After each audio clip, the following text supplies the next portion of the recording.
Hello, this is Broyar, and welcome back to another episode of our Let's Play for Football Manager 2022 as we continue our run with Newcastle United, for now, in the English Premier League. And boy, am I still I can't believe, I'm still in disbelief of how that season ended. That season almost could not have gone better. The only thing that could have been better would have been had we won the Euros as well. Just knock that off the list as well. But to win the treble, Carabao Cup, FA Cup, and the league, I mean, for all intents and purposes, we are done with England. However, it's possible and arguable to say that Newcastle is one of the best teams to push for a Champions League victory right now. So I think what it comes down to is, here, I'm going to show you. I've got a list. I've written down, you can probably barely read it. I've written down the best 5 teams in the 4 remaining countries: France, Germany, Italy, and Spain. We're definitely not going to go below the top 5 teams from a salary standpoint. And that's the best way for me to judge what their potential is just how much money do they have to throw around. So I got the best 5 teams. And then honestly, in some of these leagues, for example, Germany, you got FC Bayern at 204, and the next best is Borussia Dortmund at 106. So some of these, there's a big gap. And so we might not even go all the way down to the 5th team, but I went ahead and put the 5th team anyway. But the thing is, Newcastle, 197 million pounds per year right now, is better than all but 4 of these teams. There's 20 teams here. Or sorry, there's 20 teams here, and Newcastle's better than all but 4 of them. So that makes me think that maybe we should consider one more year now that we're in the Champions League and just solely focus on the Champions League. Forget everything else. 1 year to try and push only for the Champions League and go from there. So here's the plan. We're going to get into this. We're going to get into the review for the season. An amazing season, by the way, as you guys remember. Oh, I can't wait. And I'm going to keep an eye on the market. If I don't see someone who's better than Newcastle, I don't know if I go for it. And so that's only a few teams. That would be Barcelona, Real Madrid, FC Bayern, and PSG. I might settle for an Inter or a Zebra because they're super, super close. But that's about it, guys. If I don't get one of those jobs, I might as well stick around here for one more year, try to get the Champions League, and then move off to one of those other countries. Let me know what you guys think in the comments below. I will have already made the decision by the time you guys see this, but I'd still like to know what you guys would have done in this situation. Anyway, without further ado, let's get into the review.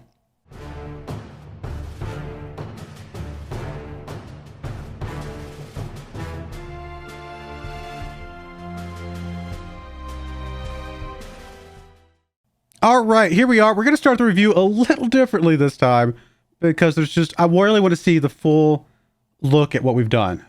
In the past, we've done reviews just based on we did all right. You know, not much to talk about. We did the best we could. This year, we were so dominant, so good. Let's see how good we were compared to some of these teams. If we look at average possession, we were 5th. All right, up there with the rest. Not too bad. Headers won, 2,748. Compared to the next best, Everton, 2,623. We were winning headers up, down, left, and right. We were just absolutely dominant. Headers won ratio, obviously that one's the best. Yellow cards, hopefully not too high. A little bit higher than I would have liked, but Birmingham, 85. Crazy stuff. Red cards, we only had 1 red card all season. That was awesome. Points per game, 2.55 points per game. Just a smidge over Man United. But it was us, Man United, Arsenal, and then everybody else was just a whole level down. Oh, that feels so good, guys. Obviously, the form is a little bit irrelevant here because I think this is just the last 5 games, so that's not really super relevant to what we're looking at. At one point, we had how many games? 30 games in a row, something crazy like that. Oh, it would have been nice to keep that going. What are we looking for? We're looking for games scored in a row, 12. We only had 1 game, 1 or 2 games that we didn't score any goals at all. Let's see. I'm trying to look for anything else that we really want to care about here. Total goals, 118 goals. Man United got 1 less than we did. Goals per game, of course, 3.11. We got the most there. Expected goals. Our expected goals was actually 106, and we got 118. Our expected goals was actually the highest in the league. That's impressive. Penalties taken, we were pretty far down. We only took 4 penalties all season. Thankfully, we scored all 4 of them, but wow, we weren't getting fouled a lot. Cross completion, the best, of course. We did a lot of crossing. 532 crosses compared to 428 for Man United. Crosses were a huge part of our season. Goals from corner. This is another big thing. 11 goals from corner. Oh, we had such good corner play. It was good stuff from there. Anything else here? Passes completed. Clear-cut chances created. 256. 256 compared to 233 for Man United. Shots for 921 shots. We were just shooting up, down, left, and right. 404 of those on target. Quite a few more on target than Man United. Let's see. Shots per game, we saw that. Dribbles made. Dribbles made, we dominated. 724 dribbles made. We were just running everywhere we could. It was just so incredible to see the guys running around doing what they did, running circles around people. We conceded the least number of goals all season. 33 goals all season. That's it. We only conceded 33 goals the entire season, was scoring 118 ourselves.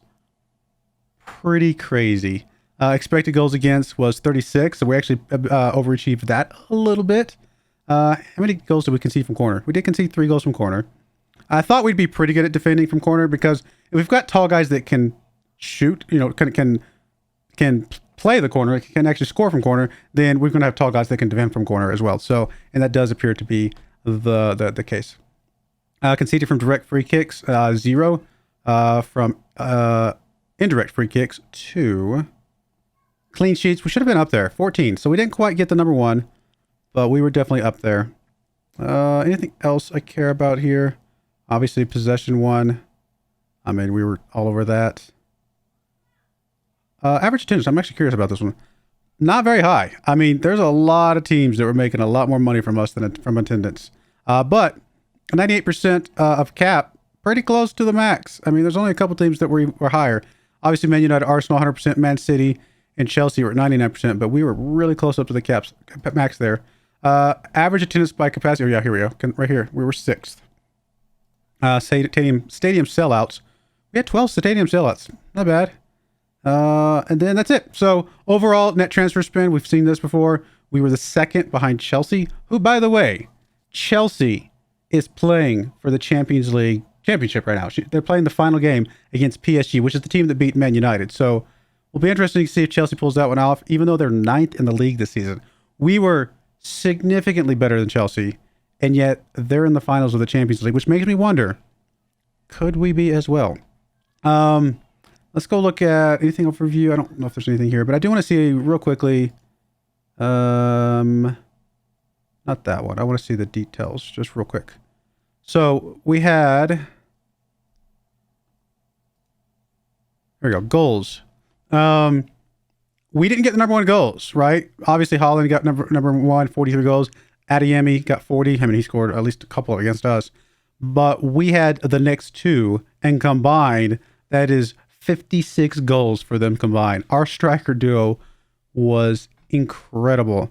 That no one else on the list at the moment, but do we need anybody else? I mean, this was just absolutely incredible play from these guys. Really, really good stuff from them. Obviously expected goals 30 and 21, and so we got 29 and 27. So a little bit less for Luka, it looks like, and a little bit more for Isak. So Isak stepped up quite a bit. But anyway, I just wanted to check the goals for sure. And there's a few other stats that we could look at. Overall, we go look at the profile. Again, 3rd on overall goals, 1 and 3 on average rating. Not bad.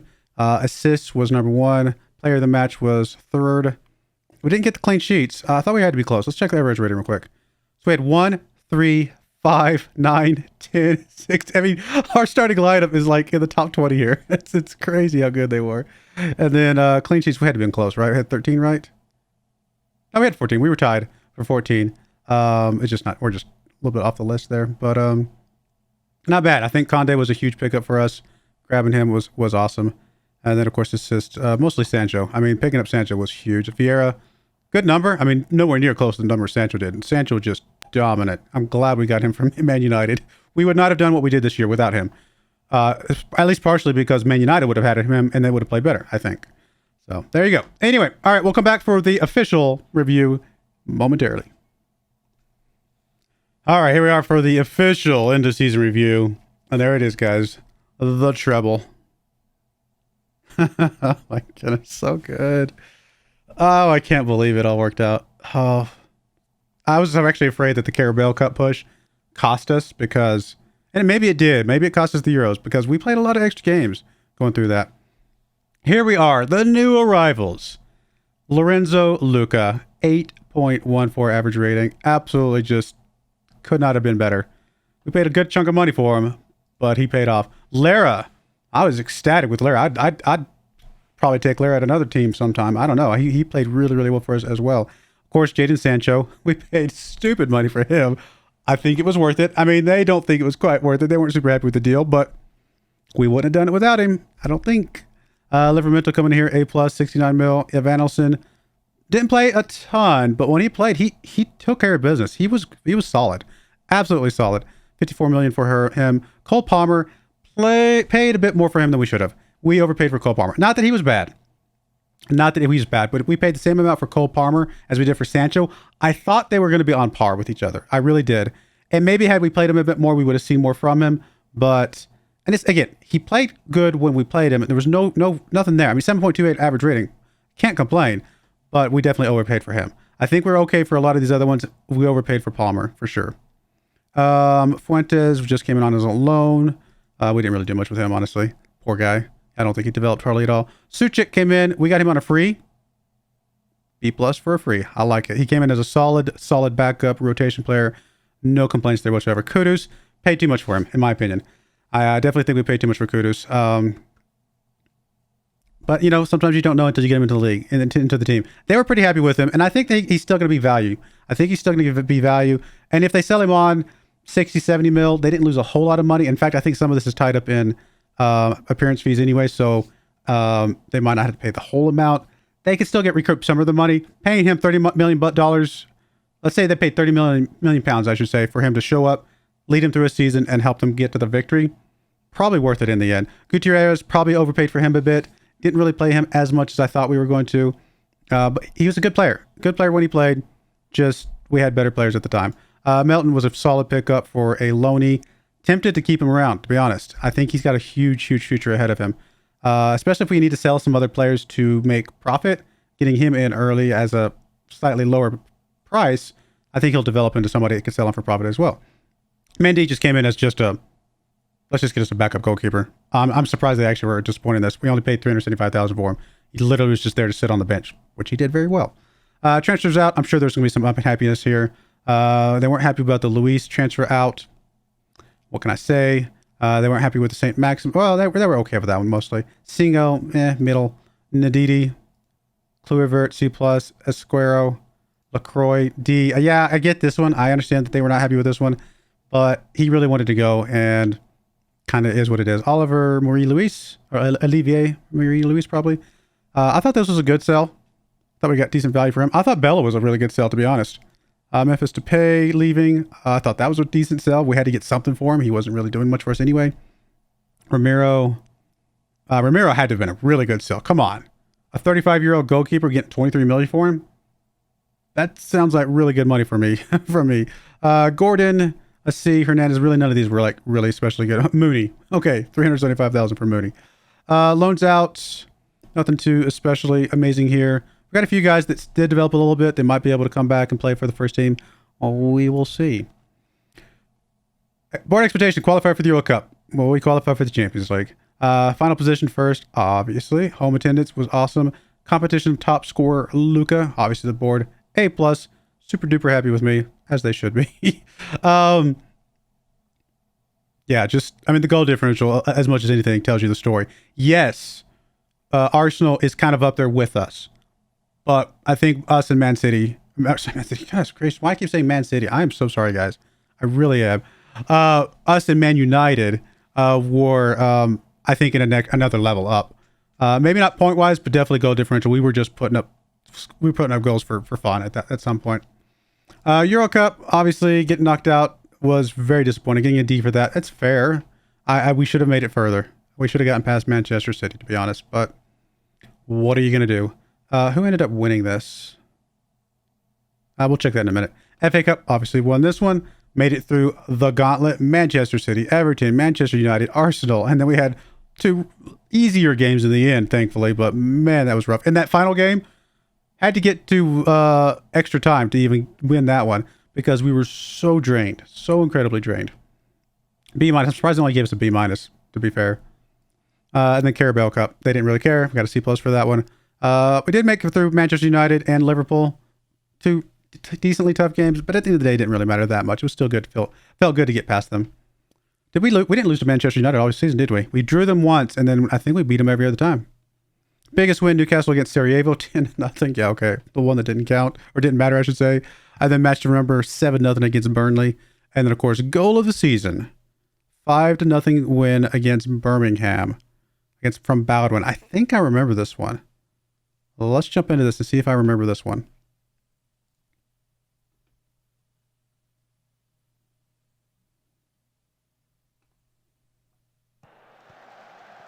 Oh no. Oh, my headset's just off. I was like, you guys can probably hear it. My headset's just off. There's the one from Isak. There we go.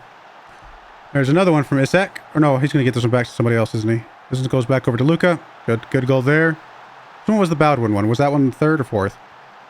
Sancho over to Iglesias. Iglesias. That one gets headed out. There's Lamptey back up to Baldwin. Here we go. That was a good goal. Good goal, Baldwin. Well, it's the last 2 as well. Might as well. Iglesias over to Sancho. Up to Isak. That was a really solid goal too, though. That was a really good goal. And then finally, Palmer. Across. Luka has to go back for it. He's going to get over to Suchik. Is he going to go score? There's pretty good goals in this game, guys. There's like three really solid goals in this game. Oh, goodness. Oh, I'm still beaming by this season, guys. I'm sorry if I'm blabbing on a lot because I can't stop talking about it. It was so cool, so fun. Stressful a couple moments, but definitely fun overall. We did go up in overall reputation. Awesome. Went from continental to worldwide. Impressive. Two new sponsorship deals, 153 mil, which helps pay for all those expensive players. And most notable deal, we got one for 90 mil. Sponsorships were down just a smidge, but still really good. Broadcast revenue was down just a smidge. Corporate hospitality went up. Competition prize money went up quite a bit. And then match day commercial went up a bit. Merchandise sales, Isak up there, and Luca, Vieira, Sancho, and Palmer. Yeah, I mean, I'm surprised about the Palmer one. These 4 for sure, 100% makes sense. A little surprised the Palmer one snuck in there. How do we line up? Is it going to be the 4-4-2 or 4-2-4, I should say? It is. Yep. And primarily, they're actually saying Palmer. Really? Even more than Baldwin. Okay, fair enough. I mean, he did have a really good rating. Maybe we should have played him more than Baldwin, actually. But it didn't matter. I mean, maybe it would have made a difference in a few things, but at the end of the day, it didn't matter. English Premier Division, Manager of the Month for August, September, October. Oh, we skipped November, and we got December. We also got English Premier Division Manager of the Year. We're getting some accolades, boys. We're getting some accolades. Fans Player of the Season was Luca. I mean, anybody could have been Player of the Season, honestly. Like, there were so many good players. But I can get this one. Lara, I love this one. Younger Player of the Season. Really like that one. Signing of the Season, of course, Luca. Goal of the Season, Baldwin, we saw that one. Top goal scorer was Luca. Most assists was Sancho. It's just such a good pickup as well. Player of the Match awards was Luca. Highest average rating was Luca. Most passes completed was Iglesias. Iglesias was such a solid player in that midfield, just really anchoring that midfield really good. Most overall goals by player in a season, these are some record breakers. Luca getting 48. Most goals by player in a match, 7 from Lara. Sancho got the most assists. Most clean sheets was Conde. Most player of the match awards was Luca. Youngest player was McMillan. I just brought him in just because we were like scraping the bottom of the barrel. Oh, no. That was the game where I was literally doing as much full rotation as possible because I didn't really care at all. It was like Sarajevo or something like that. And I brought him in because I had no other fullbacks to bring in, because otherwise I would have had played one of my backups or something like that. So he just came in there for fun. Highest transfer fee received, Rafael Luis, 59 mil. Cool. History in the making. Your hard work and effort paid off on the pitch, and such a feat didn't go unrewarded at our end of season reward ceremony. That's how you upset the odds. Well done, Newcastle. Newcastle upset the odds pretty much from the beginning. What a run. Oh, so good, guys. So good. Record low number of league defeats. 3.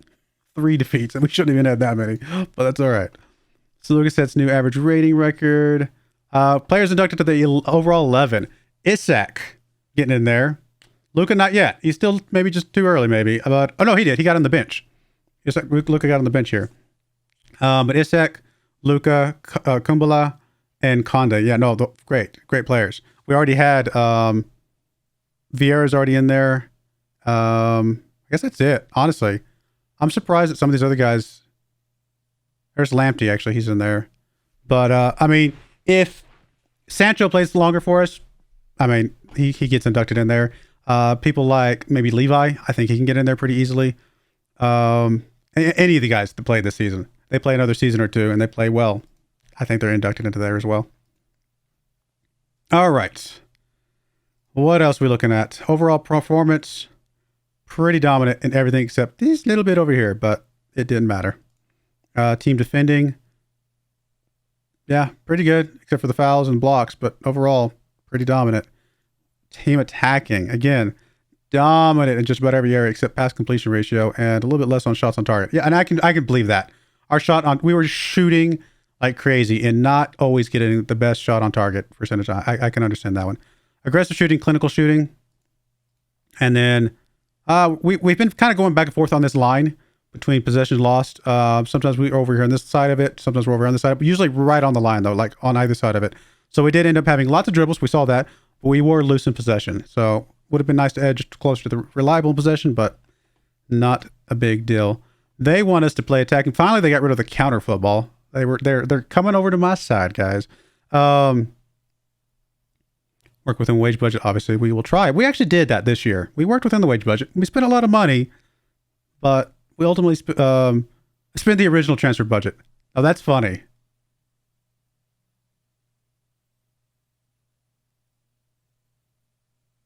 Oh no, they want us to spend it. I wonder if this is because I actually had transfer budget left over at the end. When I sold players in the January transfer window, I sold them so late that I couldn't get anybody in anyway.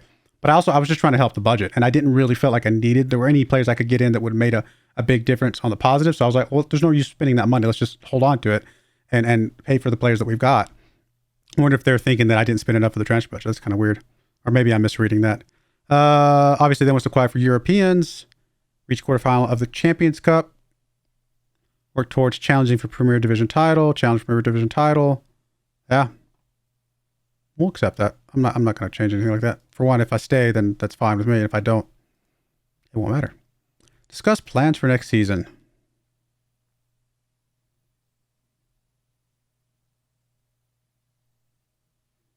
I think we're qualifying for the Champions Cup next season. Why is it only 6 people? Where's the rest of the team? Oh, they're off on international. We're having a team meeting with the 6 guys who couldn't get into the international squad. That's kind of funny. We go later stages. I think that's fair, and they seem to agree. The 6 people seem to agree. Cole Palmer seems to agree. We'll do promises later. All right, cool. Overall, good team meeting, guys, with all 6 of you. All right. Anything else we want to look at? I don't think so. Let's go to the USA again. I don't know. I think we went to China last year, didn't we? I guess we could have gone to Singapore this time. Luka named English Footballer of the Year, as he deserves. Well deserved, sir. Holland actually got top goal scorer. Luka was 3rd. He was up there, but that makes sense. If it's just pure top goal scorer, yeah, he was the top goal scorer. But Luka was the better footballer overall because you look at the whole package. Goal of the season, Bowden was third. We won't look at those goals. We already saw his goal. Player or manager of the year. Oh, it feels so good. Very good stuff, guys. And then Newcastle player named in the English Premier Division Team of the Year. This is the Team of the Year. It was our team. Our team, except poor Isak did not get into the team. But, I mean, can you really argue that Holland is supposed to be in there? No. And then Baldwin didn't get in. We got the Manchester United guy instead, which, you know what we should just do? We'll just recruit these two guys. We'll just have the Team of the Year next year. Oh, goodness. All right, we'll come back to the staff meeting later. But, yeah, that's it for now, guys. We're going to come back. I'm going to go away. I'm going to go away and look at the staff and find us. I'm not going to settle for a job. Not this season. If we get stuck again next year, I'm not going to just stay in England forever. No way that's going to happen. But I wouldn't mind trying for the Champions Cup now that we're in there and we've got a really solid team. So I'm planning. Here's what I want to say. I'm planning on staying at Newcastle unless one of the really, really good teams comes up, and then I might consider switching. Only because we could do both. We could go push for the Champions Cup as well as working on Italy or England or Italy or Spain or Germany or something like that. So that's the only reason to go on is because we can go for more than one thing. But yeah, we'll be back when there is news to tell. Alrighty, we've done as much business as we can. I'm not sure if I'm as happy about it this year as I have been in the past. We'll find out. Obviously, friendlies, who cares? But yay, we won them all. I mean, that's how we started last season, so maybe that's a good thing. We are going to be playing the Man United Community Shield here game in the next episode. And then from then on out, spoiler alert, we're still at Newcastle. A couple jobs came up, but I didn't get any of them. PSG came up, Barcelona came up, and Inter came up, Inter Milan. So I didn't get any of those. And there was a couple others that were lower down. But as I said earlier in the episode, I should say, if it's not one of those top teams, I'm not going to bother because I think Newcastle has a decent chance of doing something in the Champion League. So anyway. So we're going to try. We're going to try for it. And that's why this season might be a little bit truncated for you guys, because I may just show just zip through this as quickly as possible and just show Champions League games, to be honest. I mean, I might show a couple other games if they come along that looks like they might be relevant. Like if we make it far in the Carabao Cup, maybe I'll show some there. If we make it in the FA Cup, I might show some late games there, things like that. But more than likely, I'm going to primarily show Champions League games. So maybe a little bit of a short season episode-wise, but I don't know. We'll see. Anyway, so that's enough of that. Let's get into the transfers and see what we have. I'm going to turn off my camera because we are going to need to see both sides of this. We'll come over to transfers. I'm going to go back to last season. As you can see, we have several. We have two players that left. I am mostly happy with the two players that left. Mostly happy. I'm pretty happy with Kudus leaving because he wasn't happy and he was just going to bring down the overall club atmosphere. And, it was my own fault for making him unhappy, and it is what it is. So I went ahead and sold him. The part I'm unhappy about is we sold him for less than we probably should have. 57 mil. We lost some money on him, but hey, we won. We won the league last year and we won the FA Cup, Carabao Cup. So whatever we paid for him, maybe it was worth it. I don't know. But anyway, so we lost some money on him. And he did go to an interleague rival. Both of these guys did. Which, unfortunately, the reason for that is because those are the only teams willing to pay anything for these guys. Everybody else outside the league was going to pay like 20 million less. I'm like, okay, I can't afford that. So may come back to bite me, but there you go. Baldwin goes out to Chelsea. A little bit better deal for him, but still not great. I would have liked to have made at least 75 mil for him, probably 80 mil for Kudus, something like that. Is what it is. Now, Baldwin, I am okay with selling overall as well. And it's not that he wasn't happy with us, but he just didn't play as good as I thought he should have. I think we can get better play out of a winger, out of an attacking winger than we were getting from him. Not that he played terribly, but he just didn't play as good. So both those two guys move on. In their places, here's the guys that come back, and I'll go ahead and turn my camera back on because I think we're good here. Literally direct replacements for these two guys. Direct replacements for these two guys. In place of Baldwin, we bring in Stevanovic, who we've actually been keeping an eye on for quite some time. He's an attacking winger, can play on the left, can play on the right, can technically play in the middle, can play in the midfield itself, can play as a striker. He can play in a lot of places. He's 3-star, just solid 27-year-old player. Ready to play. Like I said, I mean, will Baldwin develop to be a better player than him? Maybe, probably. But as of right now, I think Stevanovic is going to be a solid player for us. Overall, he's been on a 7.27, 7.23, 7.29. I mean, he's been playing really, really well in the Bundesliga.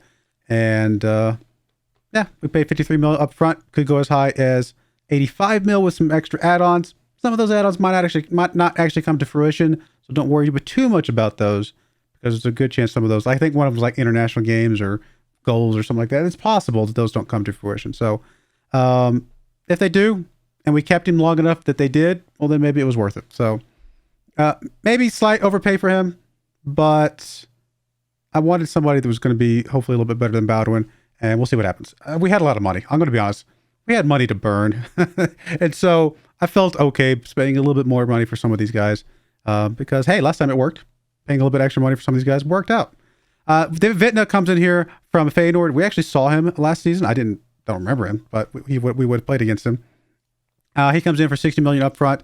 30 years old, a little bit older, but it's going to give us a solid, experienced midfielder that comes in here in place of Kudus. And he comes in here, I mean, 7.45, 7.5, 7.2. I mean, he's been playing lights out in Holland. We'll see if he can make it the step up to England or not, but I like to think he can. We'll find out. Maybe a little bit overpaid for him for a guy that's 30 years old, but if he ends up playing really, really well, can you say he's overpaid? I don't know. Plus, I like getting to spend money. On the other side of things, though, here in this season, we've had a few, as you can see. And here was my goal. I wanted to max out the team, because if we're going to have to be playing in the Champions League and obviously try to still save some face in the Premier League, I don't care about the FA Cup and I don't care about the Carabao Cup, but our board probably cares about, I think they actually care about both of those this season for some reason. We don't want to get towards the end of the season and just players just falling over dead, like they were this last season. We need to have enough players to get to the end of the season. So I maxed out as many players as I could. And a couple of these players I paid a little bit extra for because they're English trained players. I have 8 English trained players in this season. We have maxed out that because without that, we can't max out the squad itself. So that you're going to see a couple of those guys coming up here. But anyway, a few guys went out on loan. The only other real 2 sells. We did sell Diadu here. I'll start with him because he was just a loanee that was out last season. I mean, he might get better, but we got something for him. I wasn't too worried about it. So we got a little bit of money for him. Suchik goes out. He ended up being a little bit unhappy about some stuff. I can't remember exactly why. So we went ahead and just sold him off. He didn't play a ton for us. He played a decent amount for us, but we played primarily Vieira and Iglesias and Kudus in those spots, and Suchik mostly came in as a backup. So he played good. No complaints whatsoever. But for a guy that came in on a free transfer and sold him for 58 mil, that makes it for some of those other guys that we've overpaid for. Here's the one that I'm probably regretting. And this is going to sound really silly. I know this is a video game, but I just felt like Lara deserved to be a starting player somewhere. And I know it sounds so dumb to let this guy go, but I felt like, you know what? He deserves his chance in the sun. So we sold Lara. I'm probably going to regret it because I really liked him a lot. I really did. But I just felt so bad. Felt not right to him to leave him on the bench and only come in for some certain impact games, stuff like that, even though he was a good impact. I just didn't feel right. So we went ahead and sold him on, whatever. We bought him for 20 mil, I think, and we sold him on for 42. So we made 20 mil for him too. So both those guys that, we made a little bit of money for to make up for some of the other guys. And that's mostly it. Mostly everything else is going loans out. Halliday here is just another, who knows who he is. I don't know who he is. One of our youngsters sold for something, but there you go. Pablo Andrada, by the way, 3-star current ability, Still got that 4-star, maybe 5-star potential. There's a good chance he could be better than Conde. And honestly, he could play for us right now. There's also a good chance we bring him back into the team, even right after I've just sent him out on loan. And I'll show you why in just a second. But he actually went out and played 5 appearances for, what is it? Uruguay? Not Uruguay. It's, who is he from? Yeah, Uruguay. Okay, I was right. I was right. I'm not crazy. He went out and played 5 appearances for the, oh, here we go. He played in the World Cup. And so he played 7 appearances in the World Cup, conceded 9, 2 clean sheets, overall 6.89 rating. Not bad for the 21-year-old guy, wonder kid. Well, I guess he's not a wonder kid anymore, but he was a wonder kid until he turned 21. And playing in the World Cup, playing up against France and other teams like that, and showing up and doing good. So I think he's got a good future for us. Conde is technically still a little bit better. So we're going to play with Conde first, with Gomez as our backup. That's why Andrade's out on loan. But again, Andrade might be coming back. And I'll show you that real quick because before I forget. Conde's injured for a couple weeks. If it becomes critical where he either re-injures himself some point in the future or it starts to overlap with some games that we really do care about, like Champions League games, which I don't think it will, then we may have to bring the other guy back. But there you go. And Lamptey's also out, 47 weeks. So we got 2 really key injuries, which are very, very unfortunate. But anyway, back to the transfers. So those are our outs. Here's our ins. First up, we have Mr. Matthew Gibbons coming in here from Hertha Berlin. Hertha? Whatever. He comes in here. He comes in as a right back who can also play in the center and also on the left. We really just were looking for a little bit more depth on the right back side of things. And he comes in here to fill that role. He's got a lot of potential. 24 years old. He's actually still, for 24 years old, he still has a lot of potential growth. When he hit 27, he might be a exceptional player. So I thought he was a good player for the future, but also for right now. We'll see what happens. But resolute, fullback, level-headed. Hasn't played a lot, really. So it's a little bit of a gamble, to be fair. He did play in Skybet Championship a few years back, but I don't know. We'll see. We'll see if the gamble was worth it or not. But the fact that he has a good development ahead of him, I just thought it might be worth picking up. And I really wanted somebody on the right back side. And there wasn't a lot of other options. Now, Mark O'Neill Murphy here, comes in here from Chelsea. He's technically the Lara replacement. He comes in here as a 3-star current ability, could go as high as 5-star, but we definitely think 4-star potential striker who could also play on the left, could also play attacking midfielder.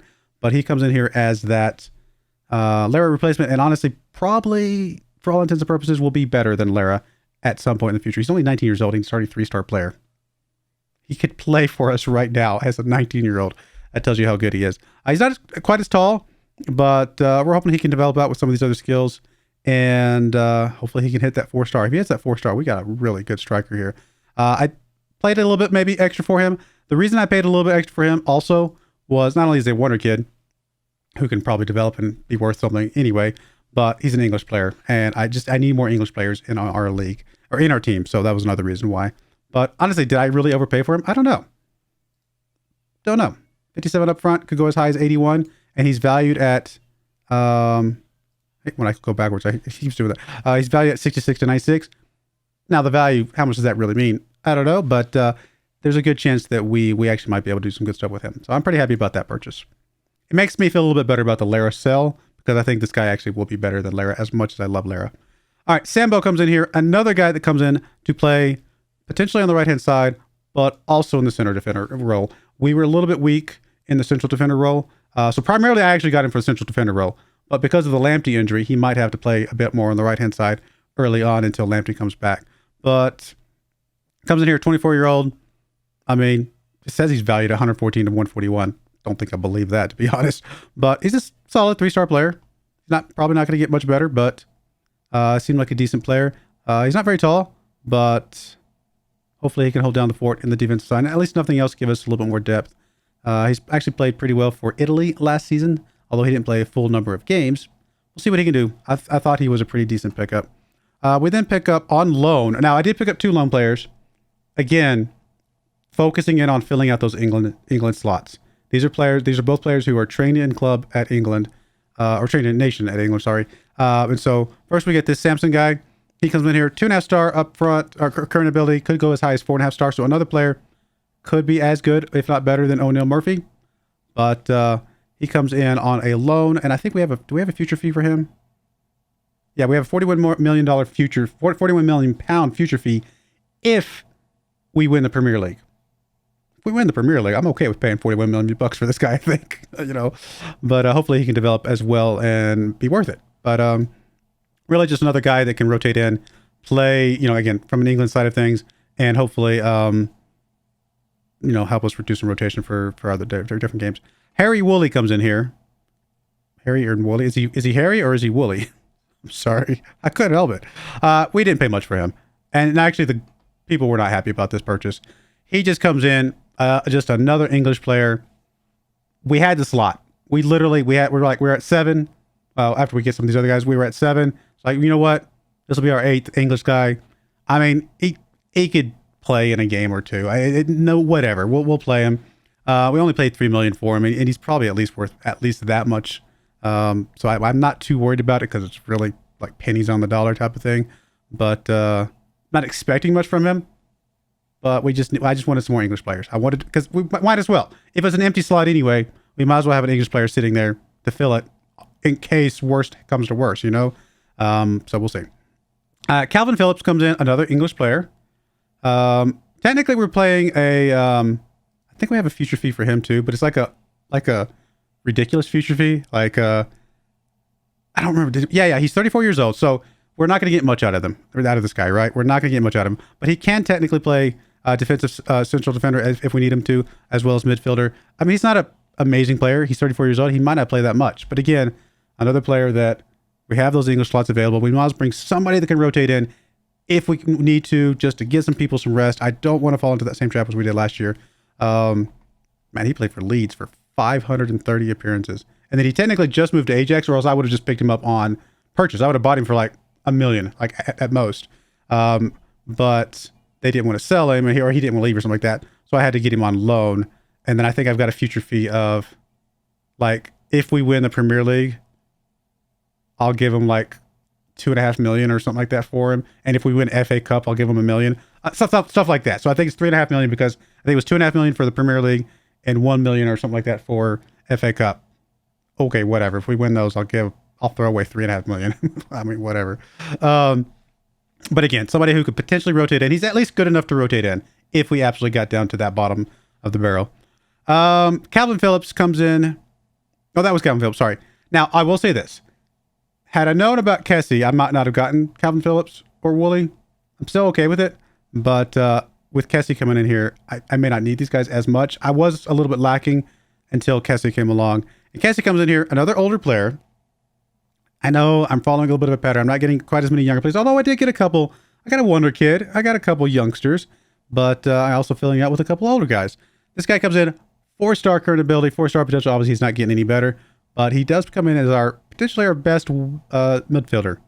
If all we get out of this guy is one season, then well worth the money we spent on him. Because if we get one season out of him at his ability, he's going to be really good. He's going to be really good. In fact, the board and the fans were ecstatic that we brought this guy in here because he's like world-class player of super high reputation. They were pretty happy about him. So, I mean, he's obviously above the 7s for several years now in Milan. We'll see what he can do. And we didn't pay a whole ton for him. Again, we may only get a year out of him, but it's going to be a really good year, I think. So here's the squad, our starting squad as it stands with considering some of the injuries and some other things. As you can see, Kessie comes in here into a starting spot right away. He's an extremely good box-to-box midfielder. He literally is our best midfielder. And we got him like he was the very last transfer I brought in, and I got him for a relatively cheap price. But again, he's not here for a long term. He's just here for the season, really. Sambo comes in here again because of the Lamptey injury. Other than that, everybody else has been here before. Oh, and Gomez because of the Conde injury. So only 3 other guys coming in here, but several of these other guys could rotate in. They are going to a lot of these guys are going to play for sure. In fact, let's look at this view. Maybe it'll give you a better idea of what we have. I trimmed off people that were duplicates and people that can play striker, but are probably better as left or right or midfielder.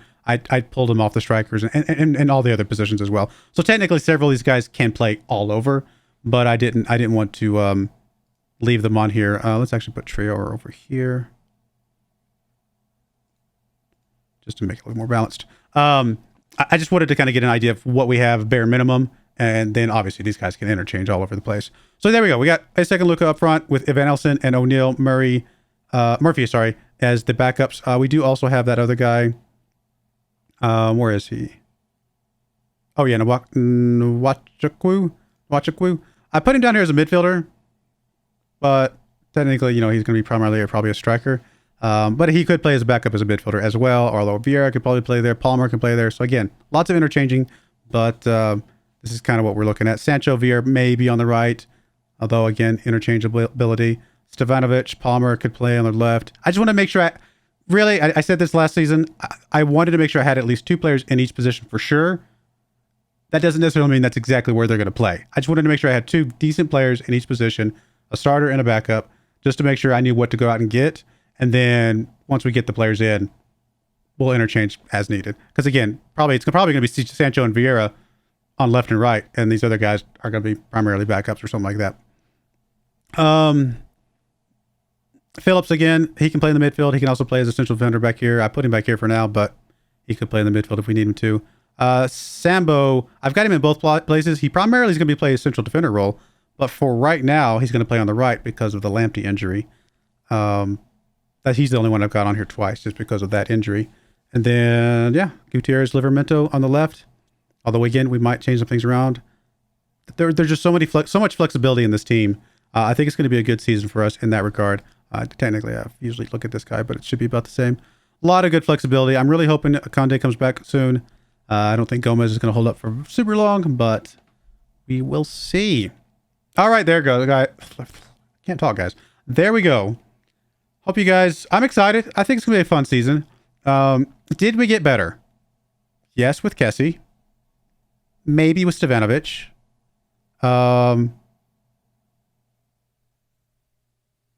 That's probably about it. Honestly, just a couple players. But honestly, those are the 2 positions we might have needed to get better in. We needed somebody on that left wing, the attacking midfielder on the left, that was a little bit better than Baldwin. And then we just needed a really good, strong player in the midfield because, we were playing Vieira a lot, we were playing Palmer a lot, but we just needed somebody there that was just really strong. And I think Cassie gives us a good lift there. So I think we got a little bit better. I don't know that we needed to get that much better, though. We have a really strong team. And most of these guys, are still here from last season. And they're not, it's not like they suddenly got worse. But I don't know. Let me know what you think. What you guys think in the comments below. Did we get a little bit better? And did we get more depth? Kind of a more overall kind of depth and ability to bring in more players? Because again, if we go look at the registration, we're at 24 players right now. And the only reason we're at 24 players right now is because I just loaned out, what was his name? Trayor or whatever the other guy is. Yeah, it was Trayor. I just loaned him out. I could always bring him back if I need to. But he was our 25th player. And then I was like, okay, I loaned him out. So we technically have one more spot because we're full on English players. We have one more person we could bring in if we absolutely felt like we needed to. But we have some decent depth. And honestly, 3-star current ability all the way down to Evanelson. So only these bottom 5 are below 3-star. And if these guys only have to play in an emergency situation, we're still going to be fine. I love the fact that Mark O'Neill Murphy here doesn't even have to be registered because he's still under 21. But he's like a 3-star, current ability player. The only problem we're going to have is the Champions Cup. If I auto-select this, you'll see there's going to be a few other guys that I would probably prefer to have in the starting lineup that may have to be sitting out of here. Evanelson, for example, if I just auto-select, he doesn't make it into the cut. Gutierrez, Nwachukwu, or whatever his name, doesn't make it into the cut. So that's some good players there that don't make the cut. I will massage this myself when we get closer, when we actually have to officially decide based on how people are playing. But, the European Champions Cup is actually kind of hard because we don't have any players trained at Newcastle that I can bring into this squad at all. Sure, we have under 23s, but they don't have to be registered anyway, or under 21s or something like that. They don't have to be registered anyway. So it's going to be hard to get the Champions Cup squad where I want it to be. So probably what's going to happen is we'll play whoever we can, or they're the best for Champions Cup because that's the one we care about the most. And then some of these guys like Gutierrez and Nwachuk, whatever, and Evanelson are the ones that primarily hold down the fort on the Premier League side and things like that. So, all right, that's a long episode. I know. I apologize. Lot to go over, a lot to talk about. We'll see. We only have one thing to accomplish this season: Champions League. We are leaving Newcastle after the season, no matter what happens. I'm not going to stick around forever. I just wanted to give it one more shot. I was okay with giving it one more shot, but next season, if we're still here, we'll take one of these other jobs that popped up. one of the ones that are a little bit lower on the list and take a little bit more work. But anyway, I do appreciate you guys watching. May God bless you, and I hope you join me again next time. Thank you, and goodbye. I wanted to give a special shout out to the following channel members. Thank you so much for supporting the channel.